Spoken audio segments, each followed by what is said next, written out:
I spent a good few months working at the most bizarre job I've ever had. Whilst a coffee barista is not an obscure job by nature, my experience and working environment was pretty indescribable. Me and my friend managed to get a joint interview at a coffee shop right near our home. It was in a very quiet part of town where most places had closed down, and all that was really there was that shop, a hearing aid place, and an electronics company. But it was better money than we were used to and easy to get to, so we thought, why not?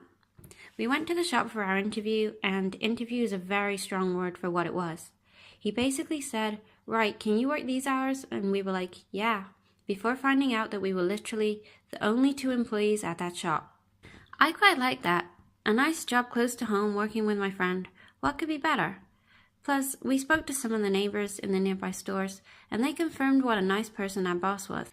And he was nice. He was just odd. Very odd. The first red flag hit when he told us that he didn't know anything about coffee. He said it was up to us to research and work out how to use everything. I'd used basic coffee machines before, but this was a huge industrial espresso machine. He said we would have to learn online how to use it, because he did not know anything about running a coffee shop.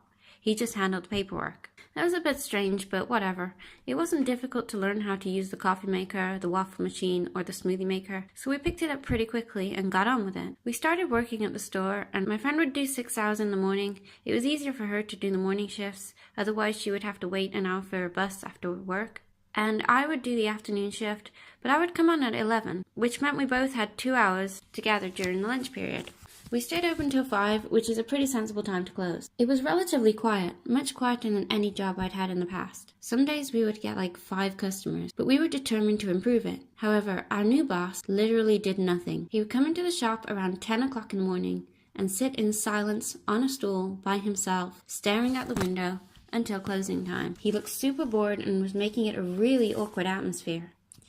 Not to mention probably putting off customers who walked past and saw him staring out the window at them. He literally sat doing nothing 7 days a week. He didn't read, didn't play on his phone, and barely responded if you tried to make conversation with him. This became weirder and weirder, and a few times he actually fell asleep in the shop and started snoring. One day, my friend had annual leave, so I did the full day, 7 a.m. until 5 p.m.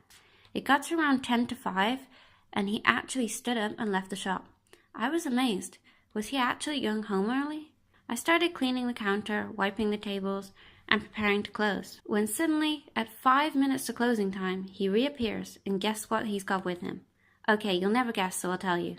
Nuns. 3 nuns, in nun clothing with a Bible each. Religion is not a prominent thing in our town.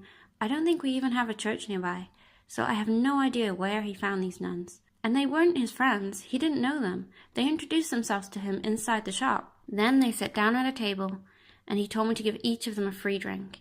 He was always giving out free drinks, like to everyone he knew, all the time. And they sat and had a Bible book club at 5 minutes to closing time. Not wanting to upset anybody, I did what the boss told me, accepting that this would be a late shift. When 5 o'clock came around, I started cleaning the coffee machine and mopping as they told him about their religion, and he asked questions upon questions about Christianity, and he was literally converted that day. Luckily, when 5:15 hit, he told me to go home, saying he would turn the lights off, turn the heating off, and lock the door.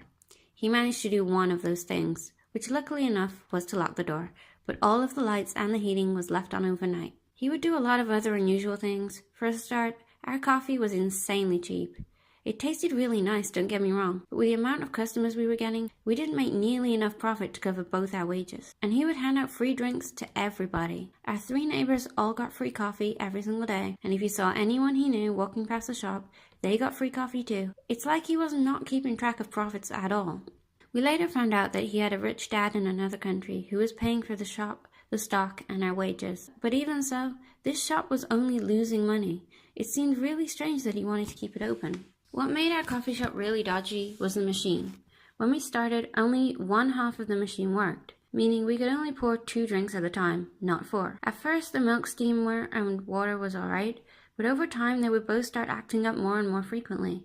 The hot water would just spray everywhere, and the milk steamer one took multiple attempts to turn on. We called in a maintenance guy and found out that this was because the owner had left the machine for 4 years without having any kind of service, and he had never properly filtered it out using the proper cleaner, which needed doing every single day. Tons of limescale had built up inside it over the years, and the maintenance guy told us it was far too late to fix and would only get worse with time, and that we would need a brand new machine. The boss was there when he was explaining this, talking to him, and he acted really confused, as though he could not understand that this was his fault. Literally the next day, the boss came in and asked me about the machine, and it was as though he couldn't even remember the 2-hour visit from the maintenance guy the day before. He asked me what was wrong with the machine, why it was behaving that way, and when I mentioned the limescale buildup, he simply replied, "Oh, we can just get some limescale remover for that."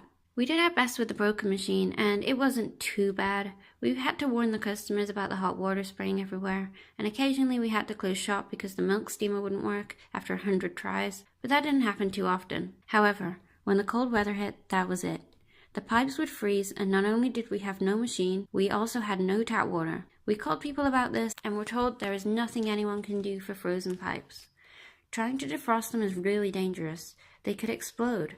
Plus, they were pretty much unreachable, running underground between our shop and the shop next door. They would literally have to tear away part of our shop to fully get to them. The first time this happened lasted 2 days, and we told the boss and he was okay with it. He told us to just close the shop and keep trying each day. However, the second time, they froze for 5 whole days.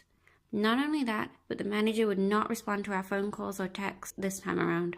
We kept going into work and checking them twice a day, but they were completely frozen and nothing was working. We would text him every day telling him what was going on, but he just did not answer.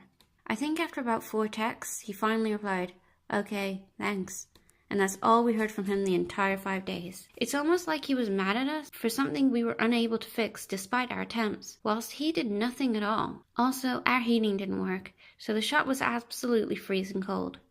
We didn't have a toilet in our shop, not even staff toilets, which meant we couldn't serve food. And if we needed the toilet, we had to walk for 10 minutes to the top of a huge shopping center. He did not like us closing shop, so I just held it for the 6 hours. However, when my friend was off work and I had to do a 10-hour shift, it was not that easy. Another weird thing is that we would be responsible for taking the profits at the end of the week to the bank and cashing them into his account. That is kind of strange, right? I mean, we were just barristers. I guess it's nice that he trusted us though. These are just a few things that I can think of on the spot, and I don't want this video to be too long, but I'll probably follow it up another time. There are a lot of weird stories about this place, trust me. If you enjoyed this video, please like and subscribe. Thank you.